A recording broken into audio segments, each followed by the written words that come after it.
Fishing is an ancient pursuit. It connects us to the wild in a primal way. It is a contest of wits between you and something that lives in a world hidden beneath the water's surface. There are many ways to tempt a fish. You can use shiny lures or fancy flies. But sometimes the simplest methods are the most effective. The humble earthworm has likely caught more fish than any other bait in history. It wriggles. It has a natural scent. It's a familiar food for many species of fish, from the smallest panfish to a respectable river predator. This is why it remains a favorite for beginners and experts alike. The appeal of using a worm is its universality. Nearly every freshwater fish will eat a worm if given the chance. They are a natural part of the underwater food chain. When a worm is washed into a river or lake after a rain, it becomes an easy meal. This instinct is what we, as anglers, tap into. We are presenting the fish with something it already knows and desires. There is no need to trick it with plastic or feathers that only imitate food. You are offering it the real thing, a protein-rich meal that is difficult for any fish to ignore when it passes by. Your journey into fishing can start in your own backyard. Finding worms is part of the adventure. After a good rain, they often come to the surface of the soil. You can also find them under old logs or damp leaves. Digging in a compost pile will almost certainly reveal a treasure trove of them. This simple act of gathering your own bait is deeply rewarding. It connects you to the entire process, from the earth to the water. It teaches you to observe the natural world around you, a skill that is just as important as casting a line or tying a knot. Why does a worm work so well? It is all about sensory stimulation. A fish uses more than just its sight to find food. It uses its sense of smell and its lateral line, an organ that detects vibrations in the water. A live worm sends out all the right signals. Its scent travels through the water, a dinner bell for any fish nearby. Its frantic wiggling creates vibrations that a fish can feel from a distance. It is an irresistible combination of signals that screams easy meal. This is the secret to its success, a secret that has been passed down through generations of anglers.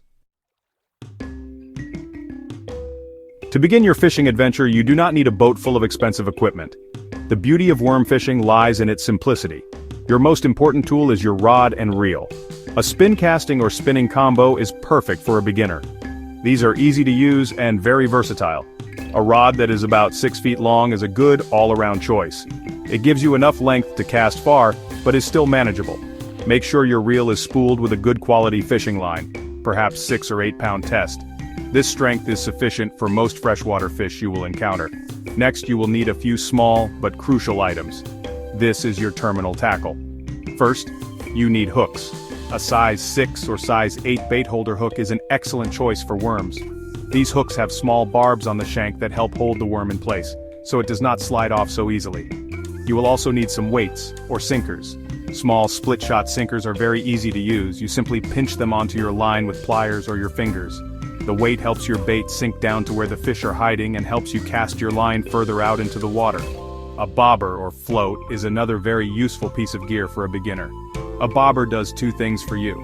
First, it holds your worm at a specific depth in the water. You can adjust it up or down the line to present your bait just off the bottom or suspended in the middle of the water column. Second, it is a visual strike indicator. When a fish takes your bait, the bobber will dip, jerk, or disappear completely under the surface. This is your signal to act. Watching a bobber suddenly vanish is one of the most exciting moments in fishing. Finally, you should have a few other things to make your trip comfortable and successful. A small pair of pliers or forceps is very helpful for removing hooks safely from a fish's mouth. A small net can help you land a fish without breaking your line. It is also a good idea to bring a stringer or a bucket if you plan to keep any of your catch. Remember to pack a small first aid kit, some sunscreen, and plenty of water. Being prepared allows you to relax and focus on the water, waiting for that telltale tug on your line. Preparing your worm and hook correctly is a critical step. It can be the difference between a fish taking your bait or just stealing it. First, you need to select a good, lively worm from your container. A worm that is actively wiggling is far more attractive than one that is limp and lifeless. The movement is what catches a fish's eye. Once you have your worm, hold it firmly but gently between your thumb and forefinger. You want to control it without damaging it too much. The goal is to keep it as lively as possible even after it is on the hook. There are several ways to hook a worm, but a simple method works best for beginners. Take your hook and pierce the worm through its thick band, which is called the clitellum, about a quarter of the way down its body. Then, thread the worm up the shank of the hook, almost like putting on a sock. Push it up past the bend and onto the straight part of the hook. Let the bottom 3/4 of the worm hang free. This allows the tail to wiggle and squirm in the water, creating that irresistible action that fish find so appealing. Another popular technique is to hook the worm multiple times. Start by piercing the worm near its head, then bunch it up by pushing the hook through its body 2 or 3 more times, creating a small, accordion-like bundle. This method releases more scent into the water and can be good for fish that are biting more cautiously. It also makes it harder for a small fish to simply nip the end of the worm and steal it. The key is to make sure the point of the hook is fully exposed. If the hook point is buried in the worm, you will not be able to set it properly in the fish's mouth. No matter which method you choose, the presentation is key. Your baited hook should look natural. Avoid a big, clumsy ball of worm impaled on the hook. You want it to look like something a fish would naturally encounter. Once your hook is baited, it is time to attach your sinker and bobber. Place the split-shot sinker about a foot above the hook. This keeps the weight from interfering with the natural look of the worm. Then, attach your bobber further up the line, setting the depth you want to fish at. Now you are ready. You have prepared your offering for the creatures below. Knowing where to cast your line is just as important as the bait you use. Fish are not spread out evenly in a lake or river. They gather in specific areas for safety and for food. Look for structure. This can be anything that breaks the monotony of the bottom. Fallen trees, sunken logs, and large rocks all provide cover for fish. They use these places to hide from larger predators and to ambush their own prey. Casting your worm near these structures is often a very effective strategy. The fish are already there, waiting for a meal to drift by. You should also pay close attention to changes in the depth of the water. The edges of drop-offs, where shallow water suddenly becomes deep, are excellent fishing spots. Fish often patrol these edges, moving between the shallows to feed and the deep water for safety. The mouths of small streams or inlets that feed into a larger body of water are also hotspots. These areas bring in fresh oxygen and a constant supply of food, including worms washed in from the land. Look for points of land that stick out into the water or the inside bends of a river where the current is slower. The time of day you fish can have a huge impact on your success. Fish are often most active during the early morning and late evening.